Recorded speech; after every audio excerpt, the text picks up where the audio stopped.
20 ans après l'attentat de Luxor, le plus meurtrier contre des Suisses, notre enquête à l'automne dernier avait permis de localiser le cerveau présumé de l'attaque. Mustapha Hamza se trouvait dans une prison en Égypte pour une toute autre affaire et il n'avait jamais été inquiété ni même entendu concernant Luxor. Alors avant de retrouver l'auteur de cette enquête, François Ruchti, pour savoir ce qui s'est passé depuis, je vous propose de voir ou de revoir son reportage en Égypte.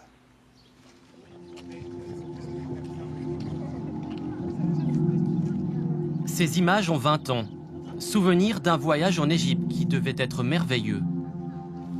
C'était un splendide matin, le soleil, les couleurs, incroyable.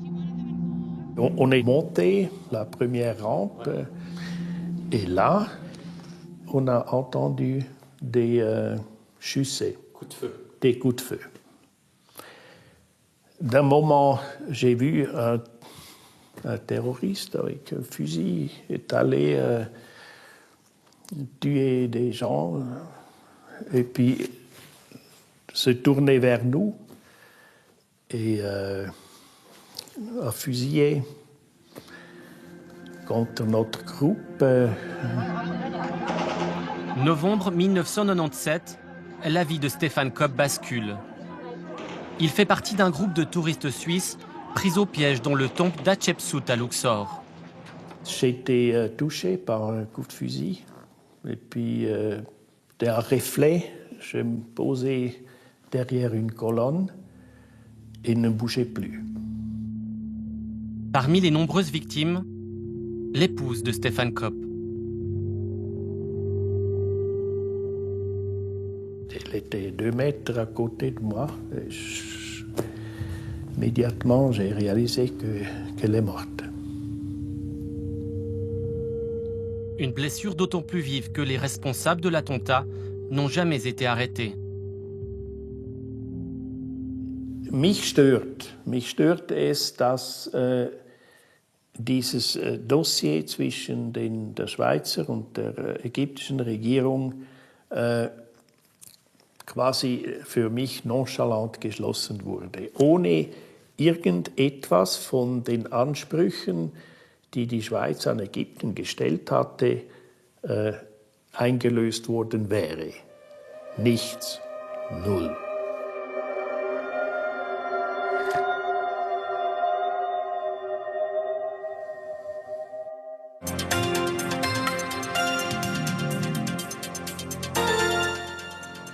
Madame, Monsieur, bonsoir. Nous reprenons l'antenne pour vous faire vivre en direct la cérémonie à l'aéroport de Kloten, après le massacre de Luxor qui a fait 68 morts, je vous le rappelle, dont 58 touristes. Jamais notre pays n'a vécu un tel traumatisme. Les victimes sont principalement suisses. Le bilan est terrible. 36 morts au total. L'attaque de Luxor est le premier attentat islamiste majeur contre des Occidentaux. Ressenti par toute la population suisse. Selon la version officielle, le 17 novembre 1997, un commando terroriste attaque le site archéologique de Luxor. Armés de fusils, ils abattent au hasard des touristes. Lors de leur fuite, les 6 terroristes sont tués par la police. Pourquoi une telle attaque? Et qui a donné l'ordre? Le mystère reste entier.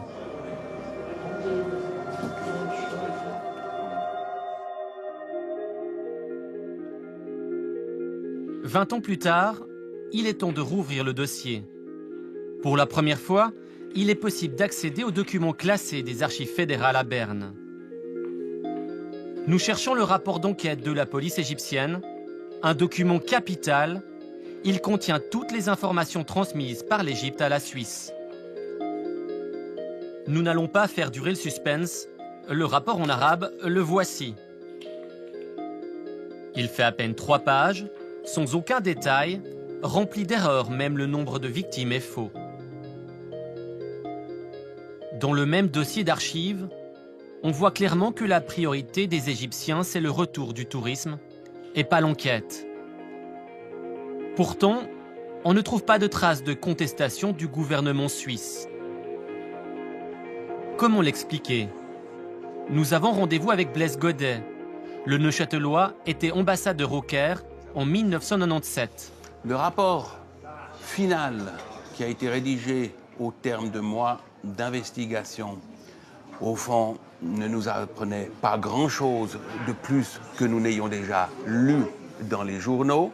Il faisait à peine 3 pages, il y avait beaucoup d'inexactitudes. Il y avait des imprécisions, il y avait même 2-3 incohérences. C'était clairement un rapport de police, disons, qui n'a pas répondu aux attentes du gouvernement suisse. Pourtant, la Suisse, elle classe l'affaire, elle tourne la page.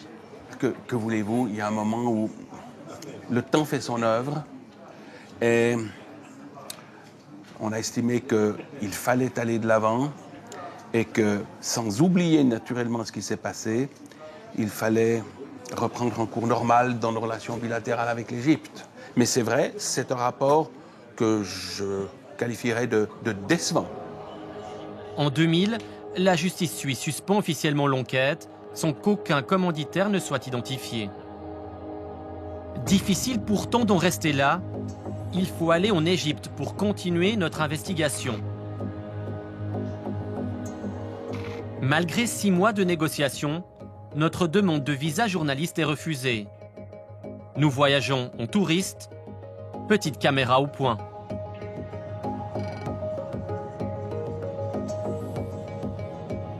Premier objectif, sur les lieux du drame à Luxor, remonter la trace du commando terroriste. Devant le temple d'Hatchepsout, nous retrouvons un témoin. Ses amis l'appellent Indiana, et avec son chapeau, on comprend pourquoi. À l'époque, ce guide touristique se trouve à une centaine de mètres de l'attaque. Ils ont commencé à tirer sur les touristes. 58 sont morts ici. Leur intention, ce n'était pas de tuer des touristes en particulier. Ils voulaient anéantir l'économie de l'Égypte. La fusillade a duré de longues minutes. Notre guide a vu les 6 terroristes rejoindre la route. C'est là que la police est enfin intervenue.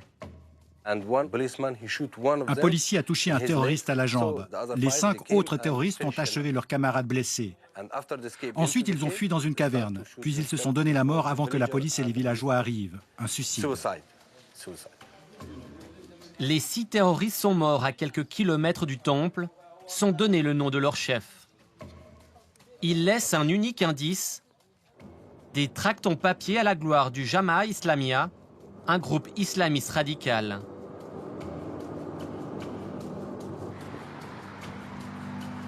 Pour poursuivre notre investigation, il faut aller au Caire.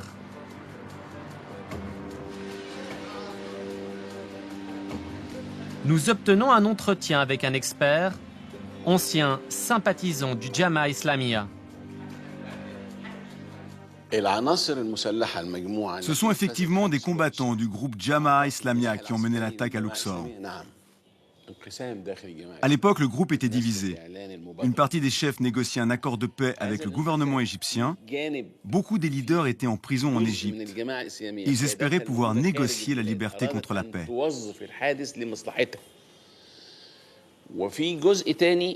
Une autre partie des leaders voulait continuer la lutte armée. C'étaient les chefs qui se trouvaient à l'extérieur du pays. Parmi ces chefs à l'étranger, un homme est particulièrement craint. Mustafa Hamza était un des leaders du Jama'a Islamia qui se trouvait à l'extérieur du pays. Lors de l'attaque de Luxor, il commandait l'aile militaire du groupe. Il avait beaucoup d'influence et il était très respecté au sein des factions armées islamistes. Voici une des très rares photos de Mustafa Hamza. Ce n'est pourtant pas un inconnu, dont les archives, un document suisse évoque déjà son nom. À l'époque, la police et les services secrets suisses ont mené leur enquête. Mustafa Hamza est désigné comme un suspect possible, mais l'homme est en cavale. Seule l'audition de Mustafa Hamza ou de complices restés inconnus jusqu'ici pourrait éventuellement permettre de mieux cerner les motifs qui ont conduit à ce massacre. La piste est donc sérieuse, il nous faut de l'aide. Tarek est journaliste d'investigation. Il retrouve pour nous un ancien compagnon d'armes de Mustafa Hamza. Cet ex-djihadiste du Jama'a Islamia est un repenti. À l'époque, Mustapha Hamza a mis sur pied une cellule militaire qui s'appelait Ala Abdelrazek. Cette petite unité de combattants était active dans la région de Kenna et d'Assouan. Mustapha Hamza a formé ce groupe et leur a donné comme mission d'attaquer l'opéra d'Aïda à Luxor. L'opéra d'Aïda se joue dans le temple de Luxor devant des milliers de touristes et des responsables politiques. Une cible idéale, mais très protégée. Il y avait trop de sécurité et de policiers sur le site de Luxor lors de l'opéra. L'attaque a été reportée et la communication coupée. Le groupe est resté isolé. Un mois plus tard, le commando passe à l'attaque. Pourquoi un tel choix ? La Jama'a Islamia a commis des erreurs, oui, mais l'État égyptien en a commis également. On a tout essayé pour faire pression sur le gouvernement. À la fin, la seule solution, c'est de tuer des touristes, car c'est plus facile. L'effet est direct sur l'économie et donc sur le gouvernement. Reste une question, où est Mustapha Hamza ? À l'époque, Mustapha Hamza était en Afghanistan, au Soudan et en Iran. Récemment, il a participé à la révolution en Égypte en 2011, mais aujourd'hui il est en prison. La révélation est de taille. Mustapha Hamza est enfin localisé. On cavale dans les années 90, il réapparaît en Égypte ces dernières années. Sur Internet, nous retrouvons une vidéo de 2012. Mustapha Hamza est libre. Il donne une conférence au Caire lors de la révolution égyptienne. En tant qu'islamistes, nous devons redoubler d'efforts pour délivrer le message de la charia, afin de rallier la population à notre cause. Selon nos informations, Mustapha Hamza est en prison depuis 3 ans. La justice semble enfin avoir été rendue. L'homme est détenu en périphérie du Caire. L'endroit est interdit aux journalistes. C'est la prison Scorpion. Les détenus sont surtout des prisonniers politiques. Mustapha Hamza est dans cette prison, ici. Il faut cacher la caméra, là. Il faut cacher la caméra, il y a des policiers à gauche et à droite.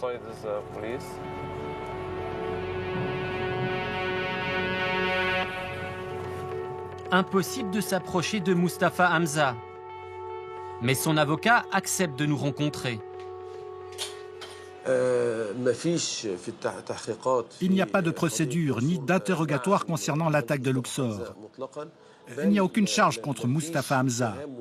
Il n'est pas accusé pour cela. Mustapha Hamza est actuellement en prison pour des affaires sans lien avec Luxor. Il est accusé d'être lié à une attaque contre une église chrétienne au Caire et d'avoir aidé le retour d'individus d'Afghanistan en Égypte. Son avocat est sûr de lui. Le dossier d'accusation est très faible et les témoignages manquent contre son client.